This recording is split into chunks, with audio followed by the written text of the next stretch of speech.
ตายไปไม่นานนี้ด้วยแล้วตายไม่เศร้าทำธุรกิจส่วนตัวครับอยากทำเสื้อเป็นแบรนด์ของตัวเองแล้วก็ทำร้านกาแฟเปิดนี่แหละครับ สายติสสายแบบทำร้านกาแฟเปิดนะไม่ได้เปิดร้านกาแฟอีกอย่างที่ทำอยู่ก็คือเอาเลยก็ผมจะสู้ยังไงล่ะเฮ้ยทำส้มยูสุไหมเราก็ทำเอาส้มยูสุจริงๆอ่ะกินเลยสารสกัดจากส้มนะมึงแกะก่อน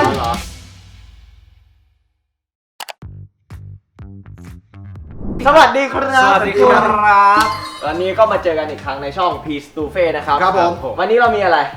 วันนี้แบบเห็นในกลุ่ม Line Open Chat บ้านเราก็แฟนๆเนี่ยชอบถามมาอยากให้ทำคลิป Q&A กันอะไรคือ Q&A question and answer ครับอ๋อแอดมินยูสุของเราเนี่ยเขาก็เลยทำการแบบว่าตั้งโพสว่าแบบอยากถามอะไรน้องๆใช่แล้วเราก็จะมาดูกันใน Line Open Chat ว่ามีคำถามอะไรบ้างได้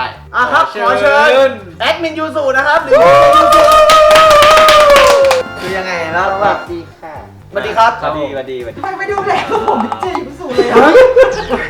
วันนี้เป็นตั้งคำถามมาให้แล้ว อ๋อก็คือวันนี้พี่ยูจะมาเป็นตัวแทน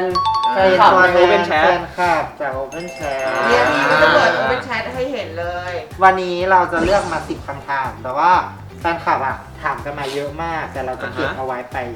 ถามคนอื่นบ้างวันนี้เราจะเลือกมาแค่10คำถามก่อนจะเริ่มได้หรือยังยังต้องจัดการอะไรหน่อยคุณนี่หายละผมยอมแบบว่าผมยุ่งอะไรเพื่อพี่ให้พี่ดูดีขึ้นน่ารักมากความประทับใจครั้งแรกที่ได้เจอกันคืออะไรคะของเฟิร์สครับก็ที่เจอความประทับใจที่เจอพี่เสือครั้งแรกก็คือเขาดูเป็นคนเฟรนลี่แล้วก็ตลกดูเข้าถึงง่ายครับแล้วก็แบบเขาน่ารักมากแล้วเราก็เลยเข้าหาเขาตอนที่เฟิร์สแบบไปเข้าแคมป์ To be number one ครับผมพี่มาคูมตอนเจอครั้งแรกความประทับใจก็คือตอบไปดีนะเห็นตอบไปดีนะไม่ค่อยอยากพูดดีๆแล้ว ก็ความประทับใจสำหรับพี่มาคูมเฟิร์สประทับใจที่พี่เขาแบบเต้นเก่งมากตอนแรกที่ไปเห็นพี่เขาก็คือความประทับใจอย่างเดียวที่เจอมาคูก็คือมาคูเต้นเก่งไม่มีอะไรอย่างอื่นเลยเหรอแบบว่าพี่มาคูเขาดูแลผมดีมากเลยตั้งแต่มาอยู่ร่วมกันลองเก็บไปคิดดูว่าคำตอบแบบเฮ้ยตัวกูเป็นยังไงวะเป็นคนยังไงวะลองเอาประทับใจกูแค่นี้เลยเหรอวะเนี่ยเขาบอกแล้วประทับใจแรกก็ประทับใจแรก2 3 4ไว้พูดถึงไงแรกอย่าน้อยใจอย่าทำเป็นน้อยใจแล้วไปความประทับใจแรกของผมหรออย่างของเฟิร์สเนี่ยคือตอนเจอตอนแรกเขาเด็กเรียบร้อยนะตอนแรกมาจะเงียบๆหน่อยมันแค่เป็นคนขี้อายตอนแรกนึกว่าแบบได้ยิงอะไรของมันนะนึกว่าเป็นคนแบบก็คุยได้น่ารักค่อยๆตอบเขินๆได้แล้วก็เลยเข้าทางเลยมาคนอย่างเงี้ยชอบตามคนไม่ค่อยทันเลยชอบเลยแล้วก็สำหรับเสือเนี่ยเจอครั้งแรกตอนคิวบอยตั้งแต่ไปแคสเลยไม่ใช่ตอนเข้ารายการด้วยเจอครั้งแรกมันก็เหมือนผมมาที่หลังแต่นั้นผมมาช้านิดหนึ่งเขามาก่อนแบบมาเป็นกลุ่มๆใช่ไหมนั่งโม้เลยเขาก็มองมันคือชอบในความพยายามประทับใจในความพยายามที่จะเล่นอยู่กับมันจะตลกยัดเยียดใช้คำว่ายัดเยียดให้ขำเราเลยประทับใจในความพยายามของมันเป็นการเขาเรียกว่าทลายกำแพงเว้ยทลายกำแพงแต่กูยิ่งสร้างยิ่งสูงต่อของผมแต่อย่างนี้ต้องบอกก่อนว่าผมกับเฟิร์สจะเจอกันก่อนทุกๆคน 5-6 ปีแล้วปะประมาณนั้นนานมากครับตั้งแต่ To be number one แล้วก็เห็นในเฟิร์สเนี่ยด้วยความที่มันมาเข้ามาแบบนิ่งๆช้าๆเราประทับใจเหรอมันไม่ถึงกับความเป็นความประทับใจอ่ะมันก็รู้สึกว่าความรู้สึกก็เฉยๆเพราะมันก็มานิ่งๆอ่ะเราไม่ได้คิดว่ามันจะมาเป็นส่วนหนึ่งในชีวิตเราได้นานขนาดนี้ใช่แต่ว่ามันก็เป็นน้องที่ดีมากๆคนหนึ่งก็เราพูดอะไรไปมันก็ฟังตลอดสำหรับคนนู้นก็อย่างที่ตอนแรกๆเราไปเจอกันตอนแคสตอนนั้นผมยอมรับเลยว่าผมพยายามจริงๆพยายามที่จะพูดเพราะว่าตอนนั้นผมมันเป็นผู้ช่วงเริ่มเข้าวงการนะเราก็พยายามที่จะแบบเราต้องทำยังไงวะเราก็เลยหาวิธีแบบลองคุยกับเขาเพราะเราคุยไม่เก่งเว้ยเราก็เลยส่วนทางไปเลยเราชวนคุยมันก็เลยออกมาเป็นแบบฟืนๆอย่างนั้นแต่ว่าก็ทำให้ทุกคนได้คุยกันใช่แล้วเราก็ทำให้รู้ว่าเนี่ยมันศีลเสมอกันพอๆกับเราเว้ยศีลเสมอกันคือเป็นอาจจะเป็นคนดีเหมือนกันไม่มีศีลเลยก็ได้ใช่เราไม่ได้ตอบแต่ว่าเป็นคนศีลเสมอกันเท่านั้นครับ ทำไมทั้ง 3 คนถึงอยู่บ้านเดียวกันคะ อันนี้ไม่เคยรู้เลยจริง ก็เลยตั้งแต่แรกเลยคืออ่ะผมกับเสือเนี่ยด้วยรายการคิวบอย เอาแบบปัจ ก็ จุ คือ บัน อยู่กับเสือมาก่อน ใช่ แล้วพอ ใช่ จบรายการมาเนี่ยพี่ลุงปิ่มเขาก็เลยแบบชักชวนมาอยู่ด้วยกันเราก็อยู่ด้วยกัน2 คนมาอย่างมีความสุขมานาน จริงจนกระทั่ง จนกระทั่งมี ความรักก็จะ มีคนหนึ่งมาแย่งความรักไปจากพวกเราคือมาที่หลัง จริง คือตอนนั้นน่ะเรารู้จักกับเฟิร์สอยู่แล้วใช่ไหมเราก็อยู่กับพี่ปุ้มปิมอยู่แล้วแล้วเรารู้สึกว่าการอยู่กับพี่ปุ้มปิมอ่ะมันทำให้เราสบายใจในการทำงานด้านนี้มากๆถ้าน้องเราได้มาอยู่ตรงนี้ด้วย ก็น่าจะดีต่อมัน ใช่ แล้วก็เลยขอแม่ว่าแม่รับไอ้นี่มาอีกคนนึงได้ไหมมันเป็นน้องผมมันเพิ่งมาแล้วมันไม่มีอะไรเลย แล้วตอนเนี้ย ตอนนี้มันมีทุกอย่างแล้วผมไม่เหลืออะไรแล้วเนี่ยที่มาของชื่อ มาชื่อเล่น ๆ ที่มาของชื่อเฟิร์สก็คือเฟิร์สเคยถามแม่นะครับ แม่บอกว่าเฟิร์สเกิดเป็นลูกคนแรกก็เลยตั้งชื่อว่าเฟิร์ส แล้วมี ที่ น้อง แปลว่าครับไม่มีครับเป็นลูกคนเดียวด้วยใช่แต่ไม่เคยเป็นที่ 1เลยครับช้าตลอดตามคนไม่ค่อย อันนี้ก็จริงจริงอันนี้ของเสือก็มันไม่มีอะไรเลยเป็นความฝันของแม่แต่ตอนแรกอะเสือจะชื่อหมอก เพราะว่าที่บ้านจะมีลูก4 คนไม่เหมือนเสือหมิวคนอื่นจะเป็นหอมอหมดเลยแล้วผมอาจจะชื่อหมอกตอนแรก แต่ว่าก่อนผมจะคลอดแม่ฝันเห็นพระรูปหนึ่งที่เขาอยู่หนองคายนี่แหละแต่วัดเขาอาจจะมีเสือรูปปั้นเสือใหญ่ๆแล้วเขาเอาแหวนมาให้แม่ก่อนจะคลอด แม่ก็เลยแบบน่าจะเป็นเด็กของพานี้ก็เลยตั้งชื่อว่าเสือ ของผมมาร์คภูมิมันเป็นเรื่องใหญ่โตมากนะเรื่องในชื่อเนี้ยพ่อผมก็อยากให้ชื่อมาร์คแม่อยากให้ชื่อภูมิเขาทะเลาะกันแล้วแบบแม่หนีออกจากบ้านแม่หนีออกจากบ้านเลยแล้วจะคลอดกูทิ้งกูไว้คนเดียวในบ้านพ่อก็พยายามจะต้องง้อแม่ให้ได้ก็เลยแบบไปหาแม่จนเจอเดือนกว่าแม่หายไปเดือนกว่า หรอ พอ ตั้งชื่อลูกอย่างเนี้ย นี่เรื่องจริงเหรอเนี่ยหายไปเดือนกว่า แล้วมึงกินนมใครอ่ะ พ่อก็ไปง้อแม่ก็เลยบอกเอาไปชื่อมาร์คภูมิแล้วกัน ผสมกันไปเลย ผสมกันไปเลย แล้วแม่ก็หายงอนเลย ไม่จริงๆแล้วชื่อมันเป็นชื่อนักฟุตบอลคนหนึ่งเขาเป็นผู้รักษาประตูเป็นโกเขาชื่อมาร์คพอหรือมาร์คภูมาร์คอะไรสักอย่างอันนี้คือเราจำไม่ได้ แล้วพ่อเป็นคนที่แบบดูบอลไง ดาร์บี้นะทีม ทีมดาร์บี้อันเนี้ยดาร์บี้จำได้ไหม ต่อ ค ค รั รับ บ ทั้ง3 คนมีสัตว์อะไรชื่อว่าอะไรครับคะ ก็บ้านเฟิร์สมีอยู่ 2 ชนิดก็คือหมากับแมวครับผมมีแมวอยู่ 2 ตัว ตัวแรกเป็นผู้ชายชื่อบีเบอร์แล้วก็ตัวที่ 2 เป็นบีนี่ครับแล้วก็หมาเป็นไซบีเรียนชื่อบีเกิลครับ ของผมมีแมวตัวเดียวเลยครับ ชื่อปลอกหมอน ครับ ส่วนของผมจะเคยมีแมว2 ตัวแล้วกัน ครับผม ที่เป็นแมวที่เลี้ยงมานานชื่อเนเวอร์กับเนวี่ ครับ แบบตายไปแล้ว ตายไปไม่นานนี้ด้วยแล้วตายไม่เศร้าอ่ะจริงๆแล้วอ่ะแมวตัวนี้เป็นแมวที่เราเลี้ยงมาตั้งแต่แบบประมาณเราป .5 เลย เราเชื่อว่ามันเป็นคู่กันไม่จริงมันเป็นคู่กันนะมันมีลูกด้วยกัน แต่ลูกก็เราก็ให้คนอื่นไปเพราะว่าเราเลี้ยงไม่ได้เราเลี้ยงไม่ไหวเรามี2 ตัวด้วยตายพร้อมกัน เชื่อปะตายพร้อมกัน วันเดียวกันแบบไปพร้อมแบบ ไปพร้อมกันเลย มันไม่ใช่ไปพร้อมคือแบ แบบ บ ว่า ว่า ไล่เรียกกัน ใช่ในเรียกกันคือตัวไอเลเวอร์ไปก่อนคือตัวผู้ แล้วเลวี่ตามไป แล้วเราก็เลยจัดงานศพพร้อมกัน ทั้ง 3 คนมีตัวการ์ตูนโปรดหรือการ์ตูนที่ชอบดูไหมคะ ชอบดูพวกรีบอลพวก บองโกเล่นารูโตะแล้วก็วันพีซครับผมชอบลูฟี่ครับผม ชอบลูฟี่ ชอบจริงๆถ้าใครฟอร์ไอจีเนี่ยจะติดตามเราจะรู้ว่าเราชอบอะไร เฮ้ย เพราะเราจะลงบ่อยมากเกี่ยวกับตัวนี้ ผมก็ติดตามฟอร์นะผมไม่รู้ มึงไม่สนใจถือนะ ใช่ไง เอา หยอกอะไรตัวอะไร เราชอบโดเรมอน อ๋อ เราชอบโดเรมอนเพราะว่าตอนเด็กๆเนี่ยเราดูบ่อยมาก โตมาก็ยังแบบดูทุกกินตลอดการกินข้าวอะ จริงอันนี้จริงทุกครั้งที่กินข้าวมาภูมิต้องมีโทรศัพท์ระหว่างแล้วเปิดโดเรมอนสำหรับผมการ์ตูนที่ชอบจะเป็นเรื่อง Attack on Titan ครับก็ต้องยอมรับนะว่ามันสนุก มันดีจริงๆเรื่องนี้ มันสนุกเกิน เกินต้านอะเกิน แต่ ต้าน ว่าถ้าเป็นตัวการ์ตูนที่ชอบผมชอบพ่อของชินจัง ทำไม พ่อไปอ่านโพสต์มาเลยแล้วเราก็สังเกตจากที่แบบเราดูมาเรารู้สึกว่ามันเป็นตัวละครที่มีความเป็นพ่อที่แบบ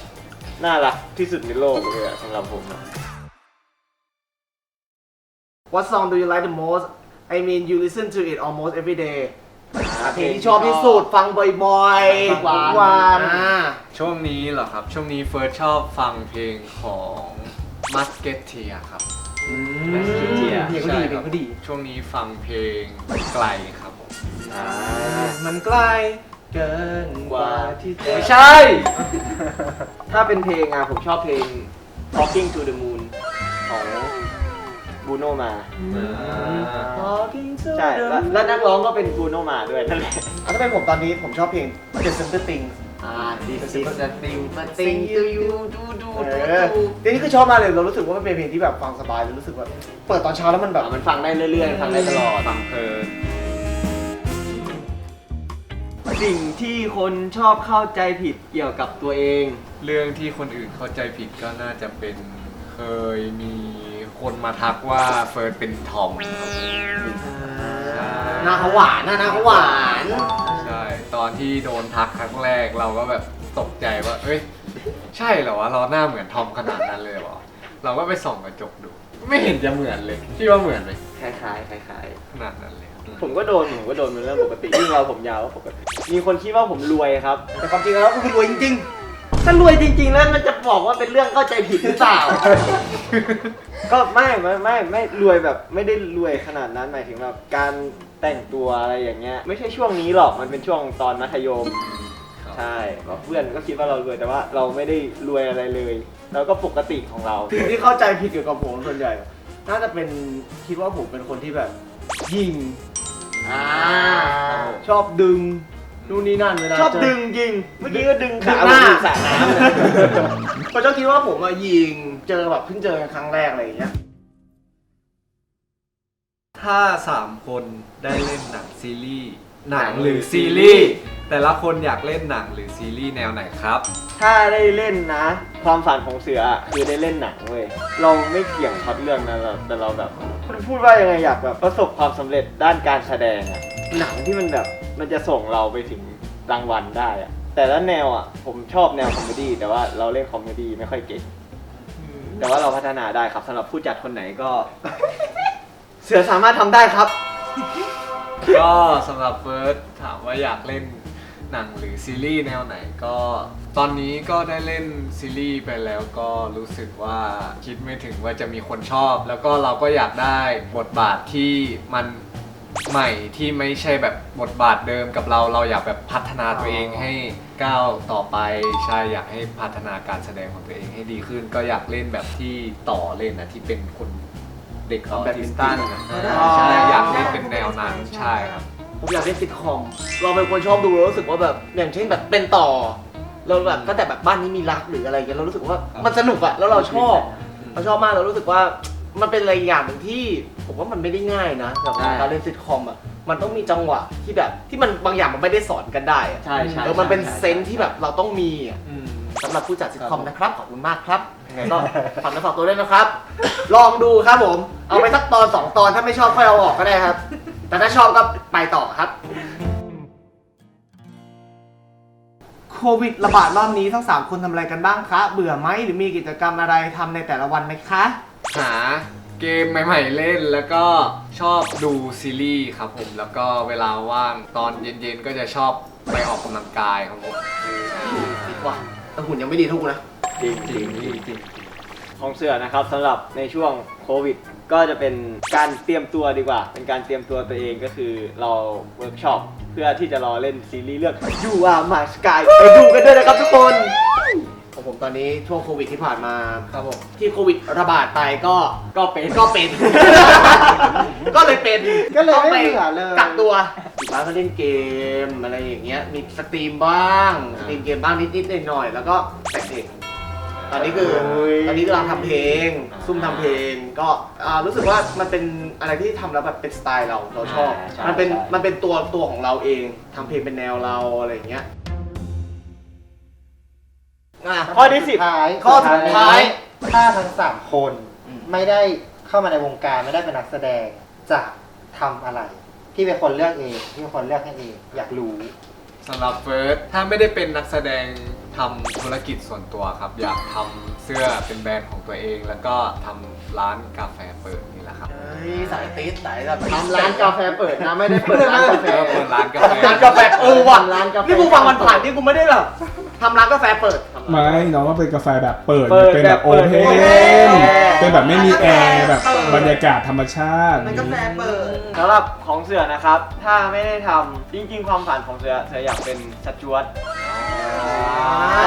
ใช่คือเสืออยากเป็นสจ๊วตแล้วก็เราก็ตั้งใจเลยเราก็เรียนสายภาษามาตลอดเลยตั้งแต่มปลายจนเข้ามหาลัยอ่ะก็เลยเริ่มได้ทำงาน ถ้าไม่ได้ทำเนี่ยผมก็จะไปเป็นสจ๊วตสักสายการบิน ถ้าไม่ทำงานในวงการเหรอ